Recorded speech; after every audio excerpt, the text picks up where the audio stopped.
Hello and welcome to this Make Music Free series on basically how to get started making music. Okay, so for most of you, you might have found out something about these things called DAWs, DAWs. I can't see it. I have to say it in this kind of accent. Anyway, what they essentially are is a digital audio workspace. So don't really worry about what that means. Basically, what it does is it lets us have a timeline, and we can start putting chunks of sound that we create into that timeline and do lots of other things like have a mixer, and we can start recording things, and that's why it's called a workspace. Okay, so today we're going to be looking at the workspace which I use, but I do use other ones as well. I do use Ableton, but today we're going to be looking at sort of like a first introduction with FL Studio 11. So I'm just going to open it up now. And when you open it up, you'll get this thing. Looks a little bit daunting at first, but we're going to go through all of the main bits individually. Okay, so for this little introduction video, I'm just going to get you set up with the basic settings, because that's really important. Because before you start making projects, if you get that wrong, it can lead to a few problems later. Anyway, let's get stuck in. So go into options. See here, we've got file, edit, channels, view, options. Okay, so go straight into that and go onto MIDI settings. So look here, and that's not very interesting at the moment, but that's for your MIDI controller. So say you bought a nice MIDI controller. This is where you get to sort of set it up and stuff, and you can rescan devices. That's quite important down there. And here we've got the audio settings. So this is really important, especially if any of you have bought a sort of sound card, which is what I have. So I usually use that, but I've done it so that I can just click the primary sound driver. But you might have to do that. You might have to do SEO for all version 2, but that'll depend. So for most of this, you don't need to worry. This is all kind of, what is that sound? Like, it's all kind of set up. But what you need to look at mainly is this mixer. So I look at resampling. So say you got a really good computer, you can put this up really high. So this is going to let you sort of like make it, you're going to hear it as sort of real as possible. But when you're doing it, because I haven't got a lot of, my computer's not that great, but so I put it on the lowest quality here. Now it won't be a huge difference, but if you want to make sure that you're not lagging, kind of 6-point Hermite is probably the sort of good compromise. But it's the fastest, so remember that. Okay, so next we're going to go into general, and I think that's all okay. You don't have to do too much. You don't really need to do too much with it.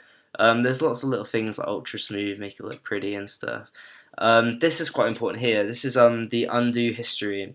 Now I click this button, which is undo knob tweaks, and you put that. If I were you, I'd put it on 1000. So essentially, you can go back to any point in the project, and it's going to mean that you can change everything. It's going to help you out later. Trust me. The amount of times I've left it on 20, and I've just been like, right, yeah, and not done the knob tweaks, and I can't change anything. It's so annoying. So make sure you change that. It's really simple. Save yourself some time. See here as well. So I've just gone to no, that's sorted. So now you can go onto file. This is your auto-saving thing.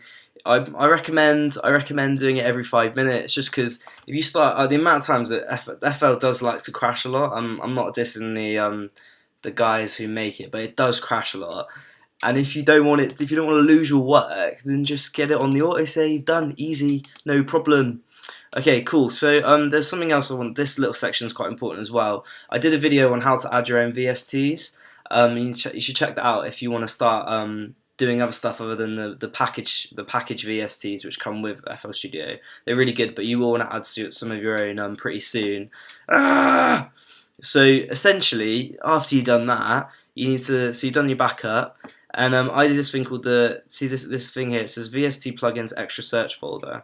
Now obviously it searches its own sort of directories, but if you like to put all your VSTs somewhere else, I don't know, on your desktop or whatever, then you can click on that and you can just select it. I don't need to do it because I've already done it, obviously.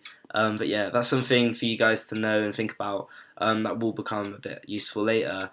And then also there's this thing as well, which is the browser search folders. So on this side here, you can see, well, I'll probably cover that. I'll cover that more in the browser video that I'm going to do in a bit. But this is essentially so you can have lots of different samples and packs, which are going to help you to make your songs later. Okay, so that's basically it for this video. That's the essential settings that you need to get set up. And then after that, we're going to move on to the next video. We're going to go on the playlist, and then we're going to go step sequencer. We're going to do it in order like that because it's nice and it's pretty and it's organised, which is unusual for me, but we're going to do that anyway. So thank you so much for watching. Hopefully this has given you a little bit of an insight into how DAWs work. And yeah, like they're actually these kind of ideas are like transparent between all DAWs. So in Ableton and Logic and all those other ones that people like to use, Reaper, they all kind of follow this basic idea because that's the essentials.